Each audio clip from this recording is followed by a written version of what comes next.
সবাই একদিন স্রোতের কবলে সবাইকে চলে যেতে হবে, কেউ থাকতে পারবে না, সবাই যেতে হবে, এই কথা তার যেন মনে মনে এখন করতে পারে।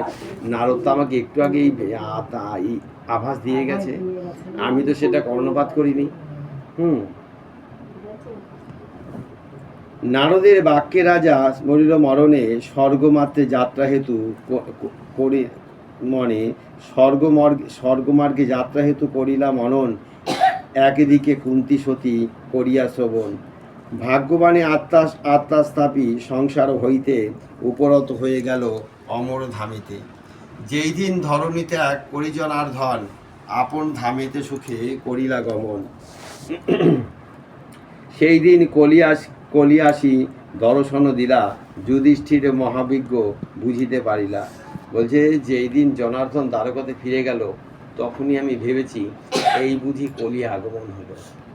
মানে আমাকে রাজত্বভার গ্রহণ করে দিলে দ্বারকা নগরে গেল, মনে মনে ভাবলাম এই বুঝি কলির আগমন হলো।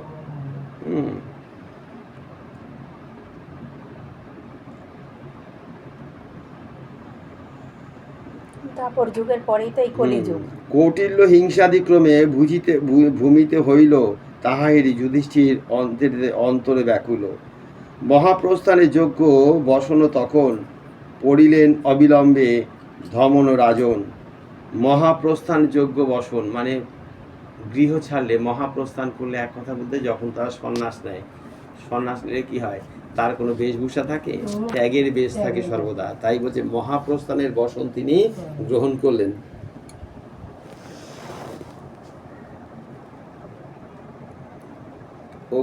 পড়িলেন অবিলম্বে ধর্মরাজন, সিংহাসনে অভিষিক্ত করিয়া পৌত্ররে উপদেশ বিধিমতে দিলেন তাহারে। তখন কি করলেন, তার পৌত্র কি করলেন, তার পৌত্রকে বললেন যে তুমি এই রাজত্বভার গ্রহণ করো, আমি সংসার ছেড়ে চলে যাব। কেন, এই শোক আমি কিছুতেই নিয়ে রাজত্ব গ্রহণ করতে পারবো না, রাজত্ব চালাতে পারবো না, প্রজাকে সুখে রাখতে পারবো না।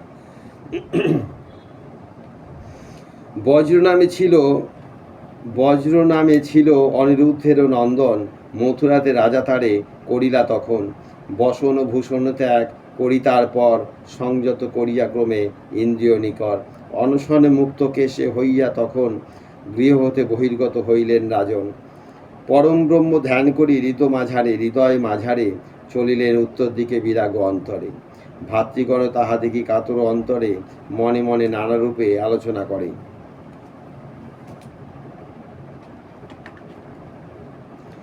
দেখিলেন কলিয়াসি হইল উপস্থিত, থাকিলে সংসারে এবে বিপদ নিশ্চিত।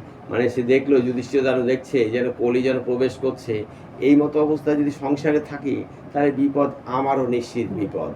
অতএব তার আগে আমি সংসার ত্যাগ করি, কেন এই বিপদ আমি সহ্য করতে পারবো না, এগুলো দর্শন করতে পারবো না, দেখতে পারবো না। জ্যেষ্ঠ ভাতা অনুগাম ইয়া ভাবি পুরী হইতে করি নিমগ্ন, জ্যেষ্ঠ ভাতা অনুগামী হইলেন তখন, কৃষ্ণপদ হৃদয় ধরি ভকতির ভরে, বিশুদ্ধ করিলা সবে আপন অন্তরে। আত্মশুদ্ধি এইরূপে লভিলা সর্বজন, অনুত্তমা গতি লাভ করিলা তখন। এদিকে বিদুর বিজ্ঞ বিচক্ষণ মতি, নানা তীর্থ নানা ক্ষেত্রে ক্রমে করি গতি। প্রবাসতী তীর্থে আসি উপনীত হন, তথা আসি কৃষ্ণ চিত্ত করি সমর্পণ। মানবীয় তনু ত্যাগ করিতার পরে, যথাযোগ্যে স্থানে গেলা প্রফুল্ল অন্তরে। দেখিয়া এই সব কাণ্ড দ্রৌপদী সুন্দরী, ভগবানের আত্মমন সমর্পণ করি। মানে এই সব দর্শক যখন দেখলেন যুধিষ্ঠির সংসার ছেড়ে চলে যাচ্ছে, পঞ্চ পাণ্ডবদের মধ্যেও যেন একটা সন্ন্যাস ভাব জেগে উঠেছে। দ্রৌপদী সুন্দরী কী করলেন, তিনি মনে মনে ভাবলেন যে আমারও ত্যাগ করা উচিত।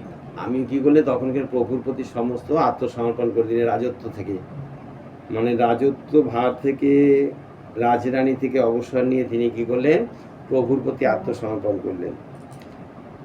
দেহত্যাজি হরিপদ লোভিলা তখন, ভাগবতে কৃষ্ণলীলা অতি মনোরম। তখন তিনি ভাগবতে এই কৃষ্ণলীলার কথা স্মরণ করে মনে মনে যেন অতি আনন্দ লাভ করতে থাকলেন। মঙ্গল জনক ইহা শুনিলে শ্রবণে, কৃষ্ণ ভক্তি হয় লাভ শাস্ত্রের বচনে। তাহলে এই ভাগবত কথা যদি কেউ মানে ভক্তি করে শোনে, তার কি হয়, কৃষ্ণ ভক্তি অচিরেই লাভ হয় তার। কৃষ্ণের প্রতি ভক্তি তার আসে। সুত কহে শুনো শুনো সৌনক সুজন, পরীক্ষিত রাজপদে বসিয়া তখন কি করলেন, যুধিষ্ঠির ওই যে পৌত্রকে দিয়ে গেলেন, পৌত্রকে রাজা পরীক্ষিতকে তখন এই রাজ্যভার কি করলেন, সঁপে দিয়ে চলে গেলেন। উপদেশ লয়ে যত ব্রাহ্মণ গোচরে, পালিত লাগিল রাজা যত্ন সহকারে। তখন কি করলেন, ব্রাহ্মণের থেকে সমস্ত রাজ্য চালনার উপদেশ নিয়ে কি করলেন, রাজ্য চালাতে শুরু করলেন। আগেকার দিনে ব্রাহ্মণরাই ছিল মানে প্রধান উপদেষ্টা, ব্রাহ্মণরা ছিল প্রধান উপদেষ্টা। পাণ্ডিত্য অর্জন করেছিল, শিক্ষা তার পেটে ছিল, তাই প্রধান উপদেষ্টা পদটা তারাই সামলাতো। সেই থেকে ব্রাহ্মণদের মধ্যে একটা অহংকার, গর্ব আগাগোড়া আজীবন চলে আসছে, আজও চলে এসেছে তাদের মধ্যে এই অহংকার যে আমরাই বিজ্ঞ, এছাড়া বিজ্ঞ নাই কেউ। সেইরূপ উপদেশ দিতেন ব্রাহ্মণ, যেইরূপ উপদেশ দিতেন ব্রাহ্মণ, সেইরূপ পরীক্ষিত করিতেন পালন। তাহলে ব্রাহ্মণ যেমন উপদেশ দিতেন, রাজা পরীক্ষিত ঠিক সেইভাবে উপদেশ পালন করে রাজত্ব চালাতে শুরু করলেন। ইরাবতী নামে ছিল তাহার মহর্ষি, তাহার মহিষী, উত্তরে কন্যা তিনি পরমা রূপসী। বলছে পরীক্ষিত কি করলেন, ইরাবতী নামে এক মহিষীর সঙ্গে তার বিবাহ হইল। উত্তরের কন্যা মানে তার রাজত্ব থেকে উত্তর দিকে এক রাজ্যের কন্যা ছিল সেই ইরাবতী।